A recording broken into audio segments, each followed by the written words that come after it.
Assalamualaikum warahmatullahi wabarakatuh. Perkenalkan, nama saya Alia Zurianti dengan NIM K71200206 dari kelas 7E, program studi PGSD Kebumen, Fakultas Keguruan dan Pendidikan Universitas 11 Maret. Dengan adanya video ini untuk memenuhi tugas akhir PLP saya. Halo anak-anak, bagaimana kabarnya? Semoga kita senantiasa selalu dalam keadaan sehat ya. Dan jangan lupa tetap belajar di rumah. Pada kesempatan kali ini kita akan belajar bersama Ibu Alia. Pada kali ini Ibu Alia akan mengajak anak-anak untuk belajar ilmu pengetahuan alam dan sosial. Lebih tepatnya pada materi energi dan perubahannya. Oke, pada kesempatan kali ini kita akan membahas mengenai sumber-sumber energi, perubahan bentuk energi, energi alternatif, dan cara menghemat energi. Disimak baik-baik ya. Nah, anak-anak, kita langsung saja memasuki pembahasan materinya.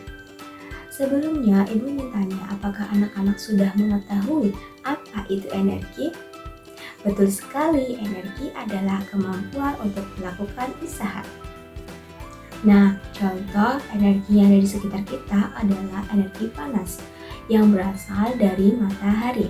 Selain itu juga ada energi gerak, energi bunyi, energi kinetik, energi kimia.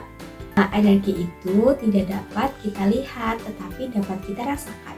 Selain itu, energi juga tidak dapat dimusnahkan, tetapi energi dapat berpindah dari satu bentuk ke bentuk yang lainnya. Setelah kita mengetahui bahwa energi dapat berpindah dari satu bentuk ke bentuk yang lainnya berdasarkan sumber energi. Apakah sudah ada yang tahu apa itu sumber energi? Ya, betul sekali. Sumber energi adalah segala sesuatu yang ada di sekitar kita yang menghasilkan energi. Nah, kemudian kali ini kita akan membahas mengenai sumber-sumber energi berdasarkan jenisnya. Sumber energi berdasarkan jenisnya dibagi menjadi dua, yaitu dapat diperbaharui dan tidak dapat diperbaharui. Nah, selanjutnya kita akan membahas mengenai sumber energi yang dapat diperbaharui, di mana sumber energi tersebut adalah sumber energi yang dapat kita gunakan terus-menerus atau selalu tersedia di alam. Adapun contohnya yaitu matahari, di mana matahari menghasilkan panas bumi yang merupakan energi utama dan energi terbesar di bumi. Kemudian contoh sumber energi yang dapat diperbaharui yang kedua yaitu air. Air merupakan sumber kehidupan bagi makhluk hidup. Contoh sumber energi yang dapat diperbaharui yang ketiga adalah angin.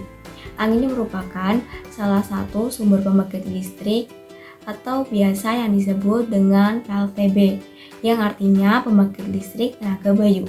Kemudian contoh sumber energi yang dapat diperbaharui berikutnya adalah panas bumi.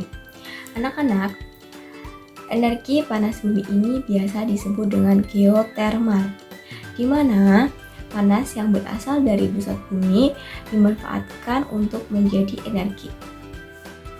Contoh berikutnya ada makanan. Makanan merupakan sumber energi kimia bagi tubuh. Contoh selanjutnya ada biomasa.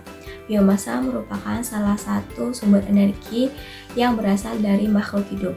Sumber ini dimanfaatkan dengan cara diolah menjadi bahan bakar biomasa. Nah, itulah beberapa contoh dari sumber energi yang dapat diperbaharui.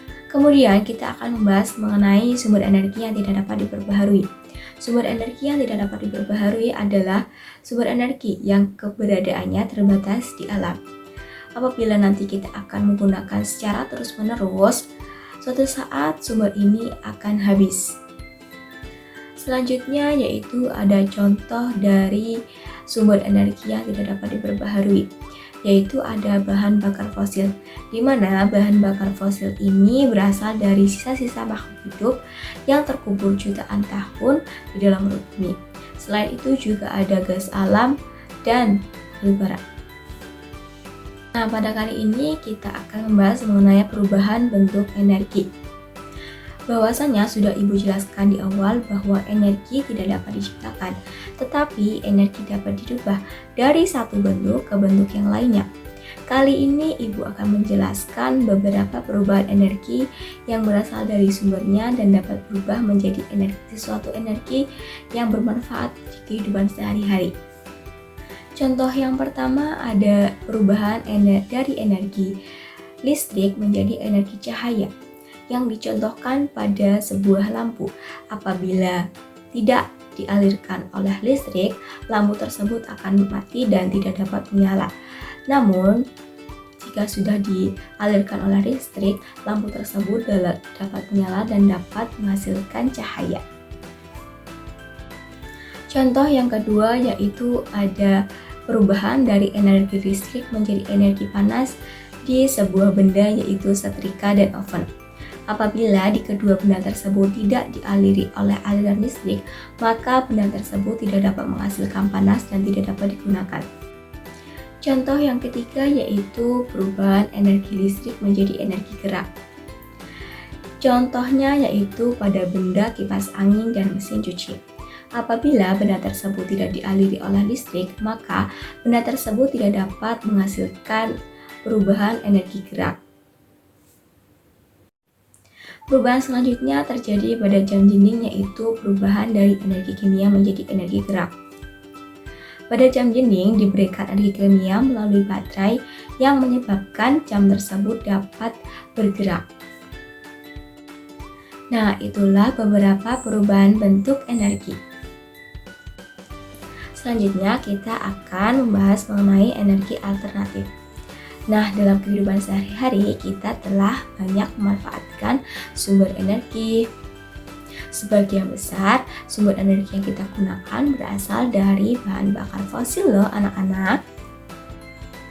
Sebelum kita memasuki pembahasan, Ibu akan menjelaskan apa itu energi alternatif. Energi alternatif adalah energi yang dapat menggantikan peran bahan bakar fosil. Jadi, apabila suatu saat nanti bahan bakar fosil habis, kita bisa menggunakan energi alternatif tersebut. Contoh energi alternatif yang pertama yaitu cahaya matahari. Cahaya matahari bisa kita gunakan menjadi energi listrik melalui alat yang bernama panel surya. Jadi, melalui panel surya kita bisa menghasilkan listrik melalui PLTS atau yang disebut dengan pembangkit listrik tenaga surya. Contoh energi alternatif yang kedua yaitu air. Air bisa kita gunakan untuk menjadi listrik dengan memanfaatkan bendungan. Sumber energi yang berasal dari air biasa kita sebut dengan PLTA atau pembangkit listrik tenaga air. Contoh energi alternatif yang ketiga yaitu angin. Angin ini bisa kita gunakan sebagai pembangkit listrik melalui alat yang bernama kincir angin.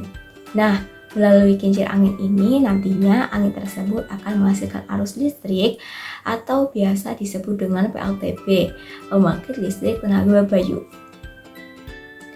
Selanjutnya, energi alternatif yang lainnya yaitu biogas. Biogas ialah energi alternatif yang berasal dari kotoran hewan ternak, baik itu sapi ataupun babi.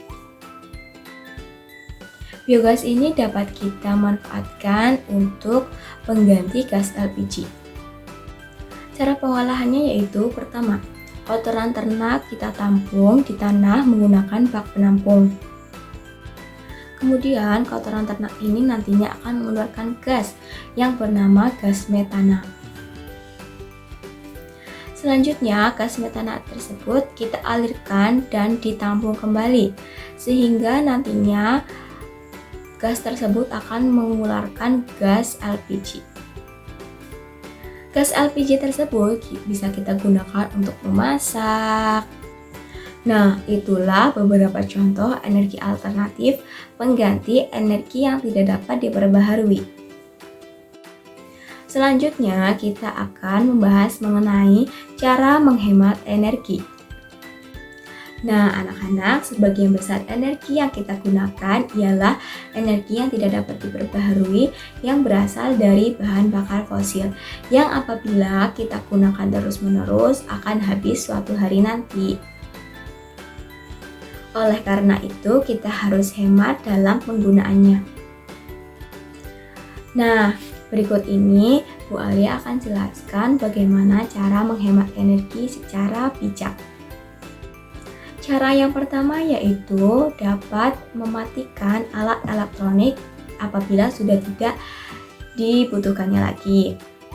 Contohnya, lampu yang sudah tidak digunakan dimatikan atau bisa kita gunakan dengan lampu yang hemat energi. Apabila anak-anak sudah selesai menonton film yang ada di televisi tersebut harus dimatikan agar tidak dapat menghambur-hamburkan energi yang ada. Dengan begitu, kalian sudah bisa menerapkan cara menghemat energi. Cara menghemat energi yang kedua yaitu dengan membuat bak penampung air. Apabila kita membuat bak penampung air, kita dapat menggunakannya untuk menempatkan air sehingga air yang kita butuhkan tidak terbuang sia-sia, dan apabila air yang sudah tidak digunakan akan dibuang. Anak-anak juga bisa menghemat energi listrik yang menggunakan pompa air loh. Kemudian cara yang ketiga yang bisa kalian lakukan adalah menjaga kebersihan lingkungan agar melindungi sumber daya alam yang ada di sekitar kita.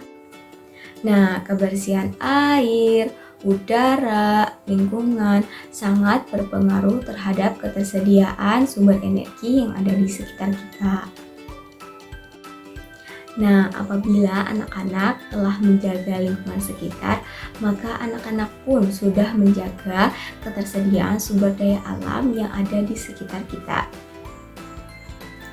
Nah, itulah yang bisa kita lakukan untuk menjaga keberadaan energi yang ada di lingkungan kita. Baiklah anak-anak, itulah yang dapat Ibu sampaikan melalui video ini. Semoga materi yang telah Ibu berikan mengenai energi dan bentuk perubahan energi dapat diterima oleh anak-anak dengan mudah dan dapat dipahaminya. Jangan lupa untuk tetap belajar ya. Baik anak-anak, jangan lupa dinyalakan loncengnya ya, agar nanti kalau ada pemberitahuan anak-anak bisa langsung mengikutinya. Baik anak-anak, akhir kata dari Ibu, terima kasih atas waktu yang sudah diluangkan untuk menonton video ini. Semoga bermanfaat dan jangan lupa belajar. Wassalamualaikum warahmatullahi wabarakatuh. Dadah.